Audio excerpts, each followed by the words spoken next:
రాష్ట్రంలో డిఎస్సి పరీక్షల నిర్వహణపై అనేక అవకతవకలు జరిగాయని చెప్పి అనేక అనుమానాలు వ్యక్తం చేస్తున్నారు.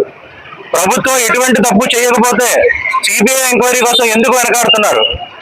ముందుగా అందరినీ కోరేది ఏంటంటే సిబిఐ ఎంక్వైరీ, మీరు ఏ తప్పు చేయకపోతే సిబిఐ ఎంక్వైరీ నిర్వర్తించాలని మేము అందరం కోరుతున్నాం. అలాగే నిరుద్యోగ వృద్ధి ఎప్పుడైనా సరే మా వైఎస్ఆర్ కాంగ్రెస్ పార్టీ హయాంలో ఇలాంటి డిఎస్సి పరీక్షలు అయితేనే కానీ ఎలాంటి పరీక్షలు కాంపిటేటివ్ ఎగ్జామ్స్ ఏం జరిగినా సరే ప్రతిదీ కూడా ట్రాన్స్పరెన్సీకి నిదర్శనం మా వైఎస్ఆర్ కాంగ్రెస్ పార్టీ. ఎప్పుడైనా సరే మా వైఎస్ఆర్ కాంగ్రెస్ పార్టీలో ఇలాంటి స్కామ్లు అనేవి ఎప్పుడైనా చూసామా అండి? అదే ఈ తెలుగుదేశం ప్రభుత్వం, ఈ కూటమి ప్రభుత్వంలో ఇదంతా కూడా స్కీముల పార్టీ, అదంతా స్కీముల పార్టీ, ఇదంతా స్కాముల పార్టీ. సో కావున మాకు నిరుద్యోగ వృద్ధి కూడా ఇస్తానని చెప్పారు. ఇప్పటికి కూడా నిరుద్యోగ వృద్ధి అనేది ఎటువంటి మా యువతకి ఎవరికి కూడా లబ్ధి పొందలేదు. దయచేసి నిరుద్యోగ వృద్ధి కూడా వెంటనే అమలు చేయాలని అందరినీ కోరుతున్నాను.